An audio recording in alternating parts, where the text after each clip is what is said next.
I would princess and necessarily recently have. disclosed one of It is King a moment Charles's when you most need personal to have final that wishes, discussion. The something monarchy that took both provides Prince with the William and Constitution. Prince Harry by surprise. In a family often marked by quiet tension and emotional distance, the king's request left his sons shocked and unsure about the future. It all began with a sudden gathering. When Prince Harry arrived alone at Windsor, the atmosphere was tense. Meghan's absence was quickly noted, sparking quiet murmurs among staff members before the meeting even began. By sending only Harry, the couple appeared to send a silent but powerful message about where they currently stand with the royal family. Inside the grand royal halls, the mood was heavy. King Charles had called everyone together, but the room was thick with unspoken thoughts. Security was noticeably increased, a clear indication that this was no ordinary family gathering. It was something far more serious. The surprise deepened when it became clear Charles wouldn't be speaking himself. Instead, Princess Anne was chosen to deliver his message. While people had suspected something might happen eventually, few were prepared for it now, especially since the monarchy has always been built around continuity. This unusual move made it obvious just how serious things had become. Many hadn't seen the king for weeks, and his physical appearance revealed how much his health had deteriorated. Anne stood tall and composed in front of the family, carrying the full weight of her duty. When she began to speak, her words pierced the silence with a sharp clarity. This wasn't just a formal update, it marked a dramatic turning point for the monarchy. A process that was expected to unfold gradually was suddenly being accelerated. The royal institution was facing a sweeping transformation. William was visibly stunned by what he heard. The plan called for his ascension to happen much sooner than expected. What had once been envisioned as a slow transition would now unfold over the next few months. Meanwhile, Harry stood at the edge of the room, sensing that an irreversible change had just occurred. For a brief moment, his eyes met William's. Despite everything between them, a shared understanding passed between the two. Tensions quickly rose. Arguments broke out. Prince Edward, often the one to mediate conflict, found himself stuck in the middle of a widening family divide. Even Camilla, usually quiet in such matters, voiced concerns about how quickly everything was happening. Everyone was struggling to process what had just been revealed.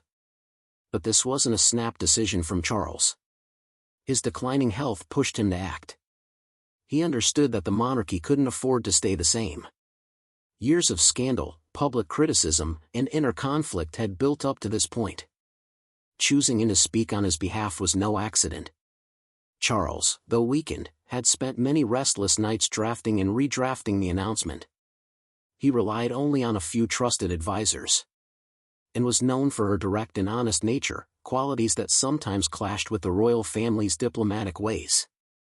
But in this moment, her blunt delivery was exactly what Charles needed. In a household where harsh truths are often wrapped in formal tradition, Anne was one of the few Charles believed could deliver his words plainly. When she finished speaking, a deep silence filled the room. Even the staff present seemed frozen. It felt as if centuries of tradition were teetering on the edge. Charles's announcement went beyond simply passing on the crown. It was a full reassessment of the monarchy's role in today's world. With public approval dropping and rising calls for republicanism in parts of the Commonwealth, Charles realized the institution needed to evolve. Surveys showed a sharp decline in support among younger generations in the UK, an alarming trend that couldn't be ignored. His plan involved reducing the number of active royals, opening royal estates to the public, and changing the royal financial system in ways that past monarchs would have never considered. This shift wasn't rooted in tradition anymore. It was a fight for the monarchy's survival in an age full of skepticism. William would still take the throne, but everything surrounding him was going to be different. British citizens increasingly supported William's eventual rise to power, but this was now about more than just royal titles. It was about public trust, relevance, and whether the monarchy could continue to have meaning after all it had been through. Charles's choice didn't come from nowhere. It was informed by nearly 100 years of royal history. The 1936 abdication crisis, when Edward VIII gave up the throne, had forced his brother George VI into an unexpected kingship and nearly destabilized the monarchy. Later, when George died in 1952, Elizabeth II became queen much earlier than anyone expected, taking on immense responsibility at a young age. Now, history seemed to be repeating itself once again. When Queen Elizabeth passed away in 2022, the monarchy lost its last constant. Her 7-decade reign had concealed the institution's deeper cracks. Not long after, Charles was diagnosed with cancer, a fact initially kept secret, which made one thing clear: time was no longer something he could take for granted. The urgency to secure the future of the monarchy grew suddenly and intensely. After spending decades preparing for the throne, Charles now faced the very real chance that illness could shorten his reign. Historians who had long studied delayed transitions in royal history saw the irony. With his health in decline, Charles became determined to ensure that William wouldn't face the same challenges he did. He didn't want his son to inherit a broken system. Charles, once known as the patient heir, now saw time slipping away. The crown had become more than a ceremonial symbol; it was delicate, exposed to both public scrutiny and internal dysfunction. Every outing required careful medical coordination, and doctors remained close by. Charles began studying other European monarchies and the disorder that often followed hurried abdications. He was determined not to repeat their errors. His priorities were about preserving the monarchy, not building his own legacy. He introduced financial transparency, opened talks about returning royal artifacts to former colonies, and even began converting royal properties into public housing, initiatives that would have been unthinkable in previous reigns. Meanwhile, William and Kate quietly began stepping into greater roles. Reports surfaced that William now received the government's red boxes alongside Charles, a subtle yet firm sign of transition. William was being actively prepared for the top job. His meetings with the Prime Minister and foreign leaders became more frequent, setting the stage for the weight he might one day bear. Kate stepped into a prominent role with quiet ease and without any grand announcement. Where Diana had struggled with royal restrictions and Meghan eventually walked away, Kate showed exceptional adaptability. She embraced solo duties, led programs on childhood development and mental health, and welcomed international leaders with calm poise that impressed even seasoned diplomats. She became a stabilizing presence for both the public and the royal family. Though William may wear the crown, it was clear that Kate was becoming the emotional foundation for the monarchy's future. Her dynamic with Charles had shifted from formal to genuinely close. He increasingly sought her input on family matters, recognizing in her the stability he had once lacked in his own marriage. Unlike others who married into royalty, Kate brought genuine warmth instead of aristocratic connections. Her middle-class roots, once quietly criticized by some palace insiders, became a vital link to everyday British life. Queen Elizabeth had noticed her dependable presence early on. Though some, like Camilla, initially saw Kate as a threat, her strength lay in staying grounded within an ancient and rigid system. Kate's approach to public scrutiny further solidified her place. When Meghan Markle claimed Kate had made her cry during wedding preparations, Kate remained silent. She didn't release statements or sit for interviews. She simply continued her work, appearing more visibly in public. This quiet strength gained her admiration from royal advisors and the public. Her popularity frequently surpassed even William's. At Charles's coronation, her presence represented the monarchy's direction, a poised future standing beside a transitioning present. Her bond with younger royals like Princess Charlotte and Prince Louis made her the emotional core of the family. Even Queen Elizabeth's famously selective corgis reportedly responded well to her. In a royal household often seen as emotionally distant, Kate quietly introduced a gentler style of parenting while still honoring the necessary traditions. Today's monarchy faces greater public scrutiny than ever before. With the rise of social media, every appearance and gesture is instantly analyzed by millions. Palace communications now include digital media experts who track online sentiment in real time and provide daily updates on public opinion. This marked a significant change from Queen Elizabeth's era, when public perception moved slowly through newspapers and television. Charles was quick to understand this shift.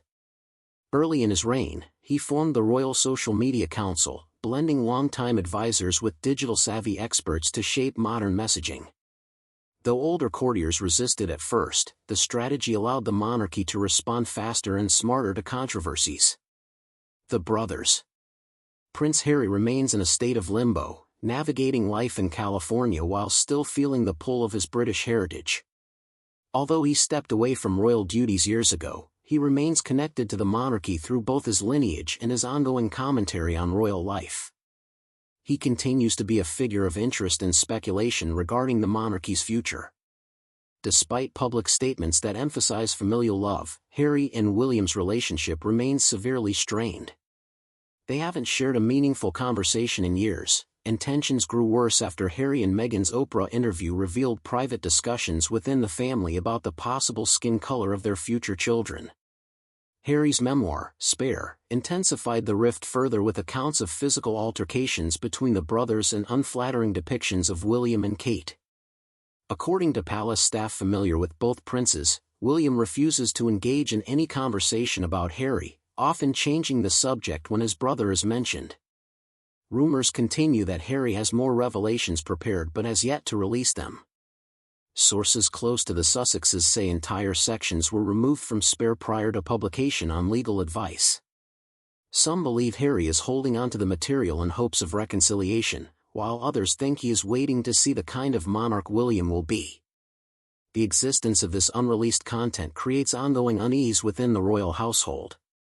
Whether Harry returns to the royal family may no longer be his choice to make. Increasingly, that decision lies with William, whose influence continues to grow as King Charles's health remains uncertain. The power dynamic has shifted, and Harry can no longer look to his father as the final authority. His future now depends largely on his brother.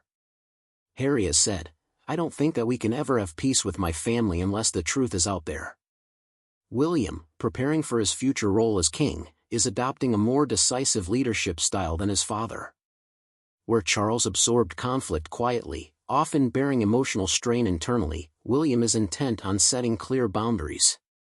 Palace insiders say one of his first moves as king could be to officially strip Harry and Meghan of their Royal Highness titles they agreed not to use but technically still hold. William believes the monarchy must clearly define who represents it, especially in a digital age where every word can be magnified. He feels those who leave royal life should not continue to use titles associated with the institution.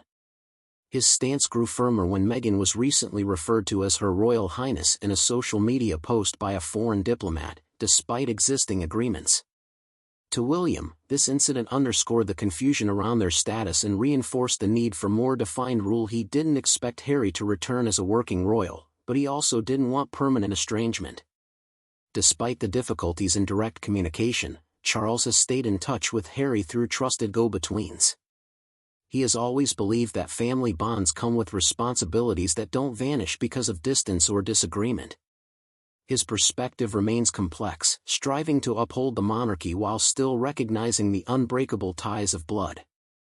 He didn't just want to leave behind a functioning monarchy, he wanted to ensure the family itself didn't completely fall apart. That desire became even more pressing as his health declined, increasing the urgency to mend family fractures before it was too late.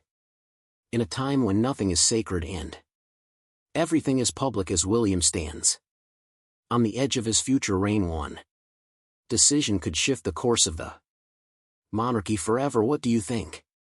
Should William honor his father's final wish or take a harder stance for the sake of the crown's stability? Let us know in the comments.